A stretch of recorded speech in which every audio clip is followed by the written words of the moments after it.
Good morning, everybody. Today is the start of another week. It is Marketing Monday, and this is my third time in a row going live. And I double checked my audio. I triple checked everything. And the only mistake that I made this morning that I have made on previous Marketing Monday mornings is giving my children yogurt for breakfast. You might recall on a previous Marketing Monday that I gave my daughter yogurt. And so I was late getting the live started because I was cleaning up her little yogurt face.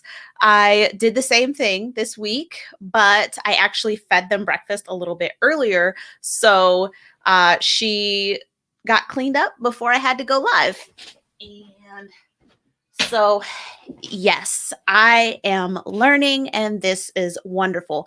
If you are ready to get started, if you're here watching, please go ahead and drop a hello, good morning, good afternoon, whatever it is where you are in the comments. I've got a pretty interesting Marketing Monday for you. As a result, it might be a teeny bit longer than 5 minutes, but my goal, of course, is to give you everything that I can in a pretty condensed amount of time. So let's go ahead and get started. Today, I'm talking about the 3 mistakes that my clients are typically making when or before they bring me on to work with them on their authority marketing. So I wanted to give everybody a refresh on what authority marketing actually is. So it's a content heavy strategy that leverages your story as a professional and your expertise in order to improve or establish your industry authority, right? That's why it's authority marketing. So yes, we want to establish your industry authority so that way you can get better paying clients. So you get more marketing opportunities. So marketing opportunities, what I mean by that are like interviews, guest contributions, guest interviews, blog posts, like guest blog posts and things like that. Those things kind of gain steam as you're able to get like smaller marketing opportunities. Maybe so let's look at it in terms of like newspapers. I don't typically work with newspapers, but it's the easiest one I can think of. Or, you know what, better yet, podcasts. It's easier for you to get on smaller, newer podcasts initially, build up your expert portfolio, and we'll talk about that. Build up your expert portfolio and then move into, you know, getting those bigger spots. You have to gain momentum unless you know the person who's got it. Oh, hi, Nettie. Unless you know the person who's running the podcast and they're like, yeah, sure, totally get you in. So, you know, use your network in the best way that you can. But this is typically what authority marketing is, using your expertise and your story to generate more leads for your company, to charge higher fees, to improve how you're perceived in your market. So it can enable you to make more of a difference and leave more of a mark on your industry and the world, depending on what your goal is.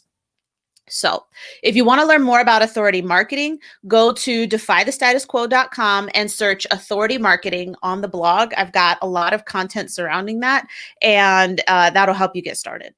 So let's go into those 3 things. First thing, they expect opportunities to come to them. That's not how it works. It's not how it works, especially if you're just getting started. Now, at this point in my own professional authority marketing journey, because I, practice what I preach, people do come to me now.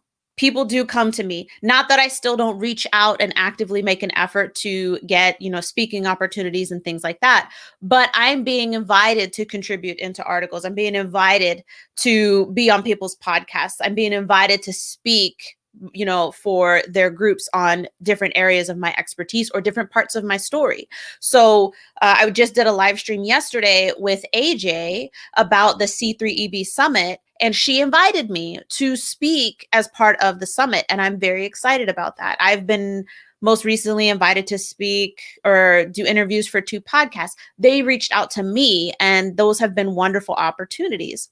But that's not how I started.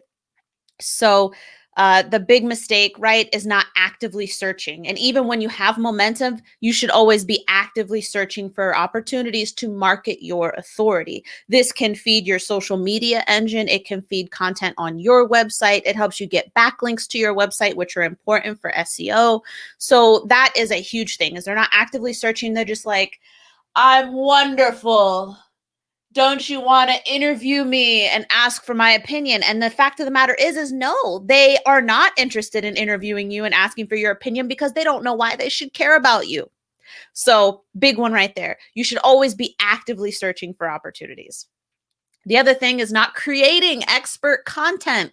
If you're just, okay, like Ruthie, slow down. I create tons of content. Okay, but is this content that positions you as an expert, as an authority? So it goes beyond doing your search engine optimization research. And you're like, Ruthie, I got a pocket full of keywords. I'm good. And you're like, are you good though?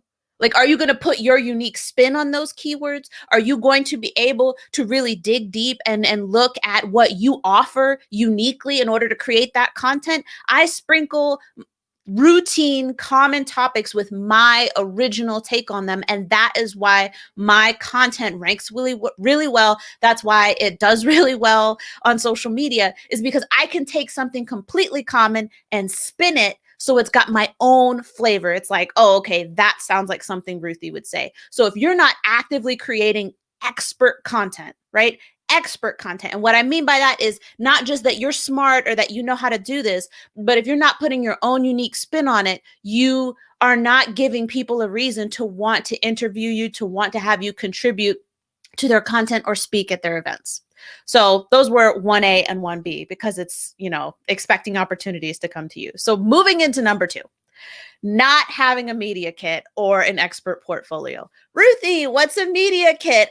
I'm so glad that you asked. A media kit is a 1 to 2 page PDF that basically tells whoever you're pitching what it is they need to know about you and how you can help in your areas of expertise. It's something they can open and review, and it's wonderful. So pro tip, if you're using HARO, Help a Reporter Out, to for expert contributions, or you're like, Ruthie, what's that? Don't worry, I'll put the link in the comments. But if you're using HARO, I always attach my media kit. You never know what those people, like what else they're doing. So I've actually gotten a podcast interview off of just answering a HARO queries. That's when journalists ask, hey, what I need people to tell me about XYZ. Tell me about it. So I always attach my media kit so they can see that I do other things.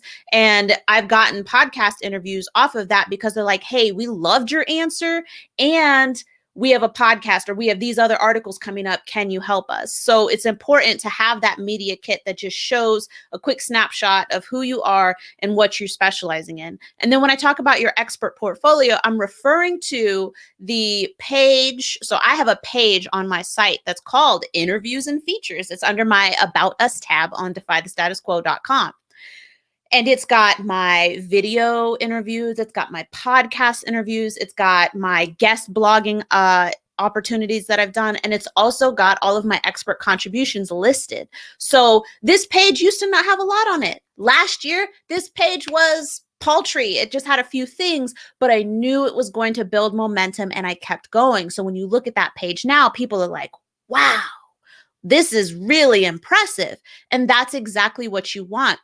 And in addition to that, it also shows you give backlinks to the people who have interviewed you. And that's just good. That's just nice. But having that expert portfolio on my page, it faces outward. So anybody coming on my website can see it. If they're researching me as a potential guest before they reach out and they hit that interviews page, I'm demonstrating that I give backlinks. I know how to market, but also it gives them examples of what I sound like. How important is that? It gives them examples of what I sound like. So definitely want to have a media kit that's usually in PDF format, 1 to 2 pages. Keep it concise and punchy. And then you want to have your export portfolio. And in my case, I like to keep mine as a page on my website that we're always constantly updating with the new opportunities that I've gotten. And so finally, not marketing your opportunities once you get them. What a waste. Okay, so yes, the podcast host, the video show host, the person who's running the event, or the person who's writing the article that you contributed to, yes, they are going to market that, right? But why aren't you marketing it? Why aren't you showing your network how awesome you are, that somebody else was saying, hey, I want, John, I want Amy, I want Stephanie, I wanted them to come on and tell me stuff. right? So when we talk about marketing authority, the whole point is to show not necessarily why you're better than other people, but to get you out there and to widen your audience so the people who are your people can actually see you. So if you're going to get these opportunities and not market them, it's a huge waste. As a podcast host, I cannot tell you how wonderful it is when my guests market their episodes. It's so important. And I know for a lot of people who run shows, who run events, working with, like I'm working as a partner for the C3EB Summit. When people don't market, they're not just, of course, yeah, like it helps the event when you market your opportunities, whatever they are, event, podcast, blog, whatever it is, the opportunity that you have.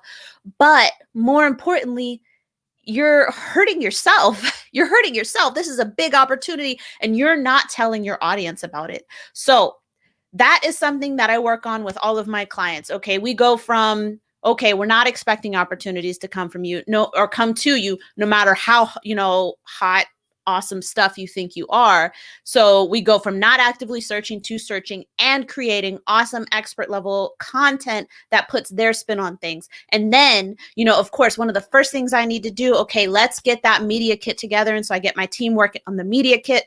And then any other PR or online contribution type opportunities that you've had already, we're going to use those and create your expert portfolio. So that's another like almost immediate step. And then finally, we set up a distribution and promotion plan for any marketing opportunities. So all marketing opportunities are going to get shared on social media X number of times. We're going to create pins for Pinterest, things for Instagram, everything for LinkedIn, whether that's an audio snippet, a video clip, a quote graphic. We're going to create all of that stuff. We're going to create the plan for those things. So it's not even going to be a question. How do I market this? No, it's not even a question. You already know how we're going to market it, and it's just going to go right through the machine, and the content's going to come out, and it's going to be beautiful and wonderful, and it's going to market authority, and the world is saved. No, the world is not saved, but you see what I'm saying? Like the world is not saved from this, but it gets you out there, and that is one of the most important parts of authority marketing. So those were the top 3 things, the top 3 mistakes that my clients are making before they hire me. And these are some of the things that I help them fix in terms of setting up their authority marketing strategy and really using their expertise and their stories to make a difference. So that is what I've got for you today for Marketing Monday. Look at that, 12 minutes. That's not that bad. You had time to drink your coffee, right? You drank your tea. It's fine. So thank you so much. And thank you for the people who've watched. And if you would like, go ahead and drop a comment. I would like if you dropped a comment, even just saying hello and, letting me know what you thought of this live. If you thought there was something maybe I missed, did you learn something new? Are there changes that you're going to make? Put that stuff in the comments. I would love to hear it. Let's see. Oh, thanks. Thanks, Nettie. I'm really glad. Nettie, your PR, your authority marketing is actually running pretty well. So I'm really glad to hear that you found this helpful as well. But yeah, so anybody, if you want to drop that in the comments, what you learned, anything new, what you think of this live, I'd really appreciate it. And if you have any questions, whether you want to ask me those questions in the comments or you want to ask me those questions, in private messages, totally fine. Just go ahead and reach out. All right. I'll see you guys next time.